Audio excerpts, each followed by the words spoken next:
आज का हमारा टॉपिक है देशांतर रेखा, जिसे यामोत्तर रेखा के नाम से भी जाना जाता है। अंग्रेजी में इसे लॉन्गिट्यूडिनल लाइन कहा जाता है। सबसे पहले हमको जानना चाहिए कि देशांतर रेखा या यामोत्तर रेखा किसे कहते हैं। तो आप देखिए, ये हमारी पृथ्वी है। पृथ्वी का यह उत्तरी ध्रुव है, जिसको नॉर्थ पोल बोलते हैं। ये दक्षिणी ध्रुव है, जिसे साउथ पोल बोलते हैं। दोनों ध्रुवों को मिलाने वाली काल्पनिक रेखा को देशांतर रेखा कहते हैं। देखिए, दोनों ध्रुवों को मिलाने वाली काल्पनिक रेखा को देशांतर रेखा कहते हैं। ये नॉर्थ पोल है, ये साउथ पोल है। दोनों ध्रुवों को मिलाने वाली काल्पनिक रेखा को देशांतर रेखा कहते हैं। और देशांतर रेखाओं के द्वारा पूरब और पश्चिम दिशा का ज्ञान होता है। दिशा मैंने पहले बताया है, ये नॉर्थ है, साउथ है, ईस्ट है और वेस्ट है। ये ईस्ट और ये वेस्ट है। अगर हम इस दिशा को, अगर हम इसको बेस मान लेते हैं, इस देशांतर रेखा को बेस मान लेते हैं, तो इसके इधर पूरब होता है और इधर पश्चिम होता है। अगर हम इस रेखा को बेस मान लेते हैं, तो इसके इस साइड में पूरब होता है, इसके अनुसार, और इस साइड में पश्चिम होता है। ये चीज आपने देख लिया। यानी देशांतर रेखाओं के द्वारा हमें पूरब और पश्चिम दिशा का ज्ञान होता है। अब हमको देखना है कि देशांतर रेखाओं की कुल संख्या कितनी होती है। आपको हमने अक्षांश रेखा के चैप्टर में बताया है कि यहाँ जो हम लोग नॉर्थ पोल और साउथ पोल बोलते हैं, यहाँ पर पॉइंट बनता है, लाइन बनती ही नहीं है। और आप एक बात और जानते हैं कि किसी भी पॉइंट पर 360 डिग्री का कोण होता है।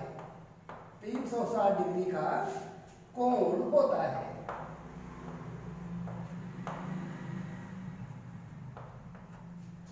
किसी भी पॉइंट पर 360 डिग्री का कोण होता है और एक एक डिग्री को एक एक देशांतर रेखा माना गया है।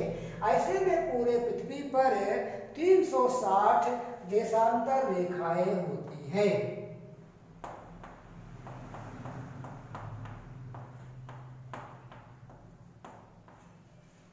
हमें आशा है बात आप समझ गए होंगे कि किसी भी पॉइंट पर 360 डिग्री का कोण होता है। जैसे ये 90 हुआ, यहाँ भी ये 90 हुआ, और इधर भी 90 हुआ, और यहाँ भी 90 हुआ, तो सब मिलाकर 360 डिग्री का कोण होता है।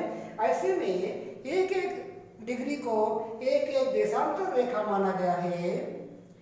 इसीलिए कहा जाता है कि पूरे पृथ्वी पर 360 देशांतर रेखाएं होती हैं। अब हमें देशांतर रेखा की विशेषता जाननी चाहिए। आप देखिए, पृथ्वी पर पश्चिम से पूरब या पूरब से पश्चिम जाने पर देशांतर रेखाओं के बीच की जो दूरी है वह सदैव समान बनी रहती है। आप कहीं से भी देखिए, आप यहाँ से पश्चिम से पूरब चले तो इनके बीच की दूरी समान बनी रहेगी। अगर यहाँ से आप चलते हैं पश्चिम से पूरब तो भी दूरी समान बनी रहेगी। अगर आप पूरब से पश्चिम चलते हैं तो भी दूरी समान बनी रहेगी। ये क्वेश्चन सीटेट में लोग पूछते हैं, तो आपको ये बात जानना चाहिए कि देशांतर रेखाओं की विशेषता होती है कि पृथ्वी पर आप पूरब से पश्चिम जाएं या पश्चिम से पूरब जाएं तो देशांतर रेखाओं के बीच की दूरी समान बनी रहती है। एक बात आपको और जानना है कि जो हमारी पृथ्वी पर भूमध्य रेखा है, जब हम भूमध्य रेखा से ध्रुवों की तरफ बढ़ते हैं तो दो देशांतर रेखाओं के बीच की दूरी कम होती चली जाती है। भूमध्य रेखा पर दो देशांतर रेखाओं के बीच की जो दूरी होती है वह 111.32 किलोमीटर होती है। ये तो हो गया देशांतर रेखाओं की विशेषताएं।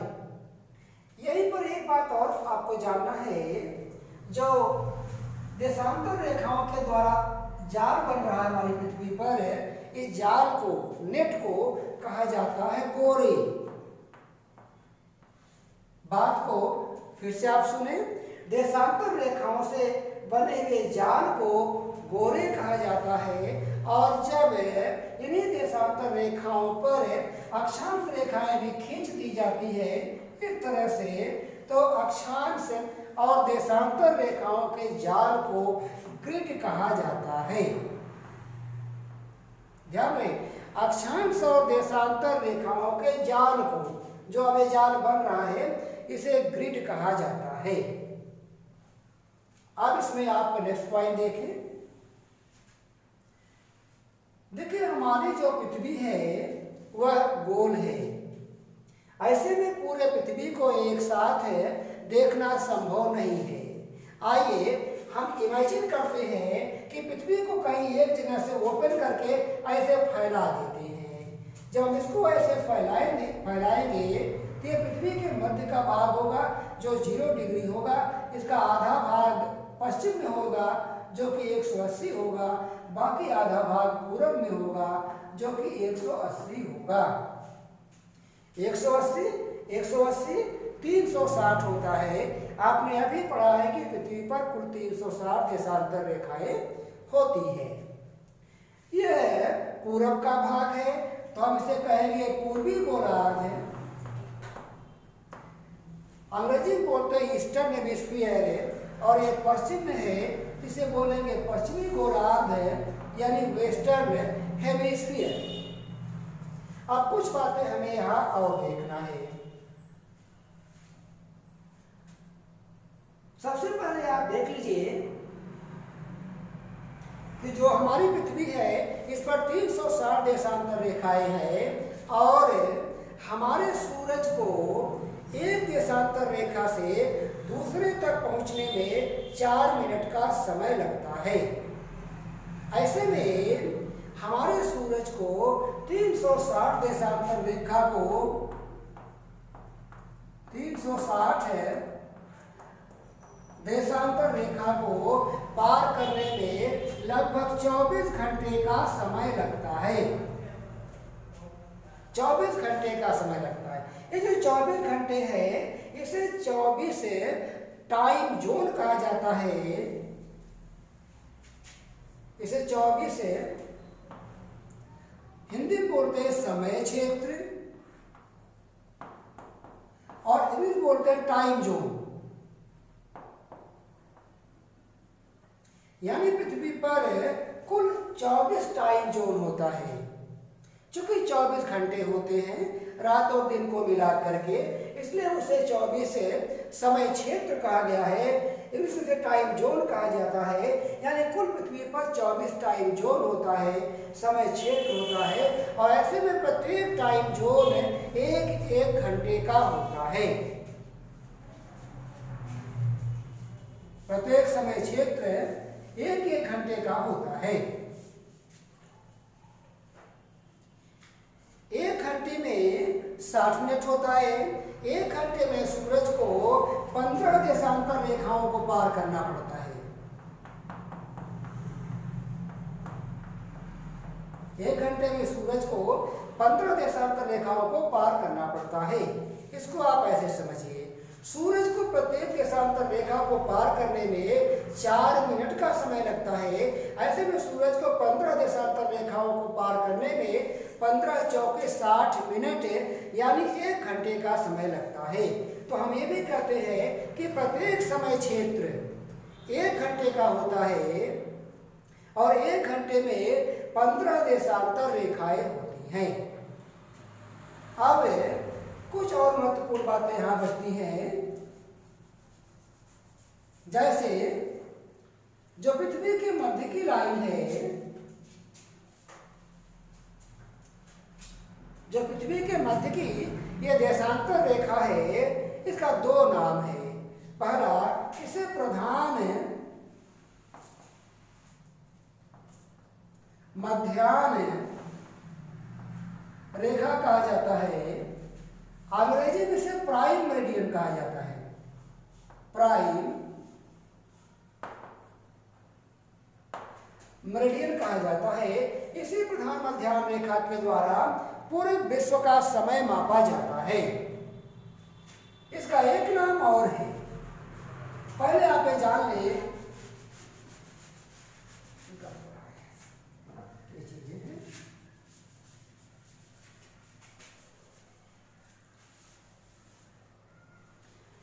इसे प्रधान मध्याह्न रेखा भी कहते हैं, प्राइम मेरिडियन कहते हैं। इसी के द्वारा पूरे विश्व का समय मापा जाता है, जो कि 0 डिग्री है।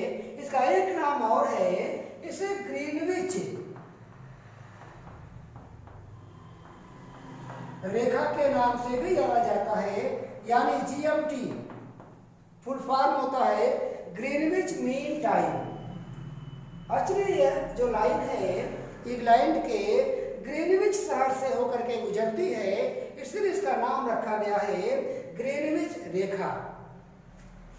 अब एक पॉइंट हमको और जानना है, भारत के समय का जो निर्धारण किया जाता है वह किसके द्वारा? तो आप देखिए, भारत यहाँ पूर्वी गोलार्ध में है, देशांतर रेखा के अनुसार, और जो भारत का समय माना जाता है वह है 82 degree 82.5 degree eastern longitudinal line के द्वारा माना जाता है। यानी भारत के समय का जो निर्धारण किया जाता है, जो भारतीय प्रमाणिक समय रेखा जिसको कहते हैं, वह 82.5 डिग्री पूर्वी देशांतर रेखा होती है, जिससे भारत का समय मापा जाता है। इसे भारतीय मध्याह्न समय रेखा कहते हैं। इसे भारतीय प्रमाणिक समय रेखा भी कहा जाता है। अंग्रेजी में इसे इंडियन स्टैंडर्ड टाइम लाइन कहते हैं। शॉर्ट में इसे IST कहा जाता है। अब एक पॉइंट यहाँ और देखना है, हमारे पृथ्वी पर सूर्योदय पूरब में होता है।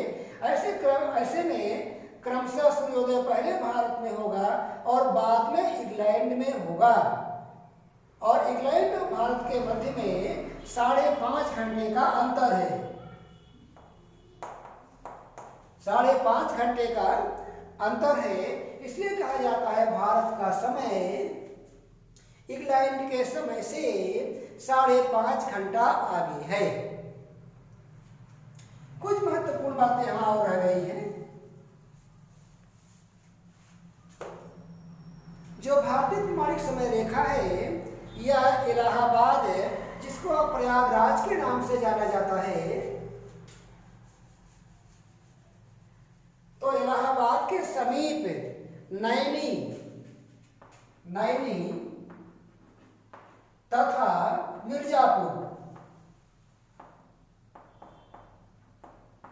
मिर्जापुर से होकर के गुजरती है।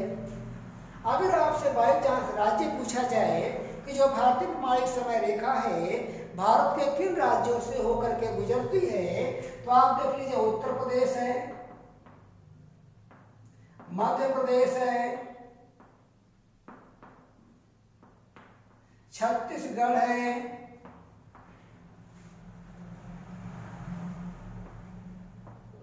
उड़ीसा है,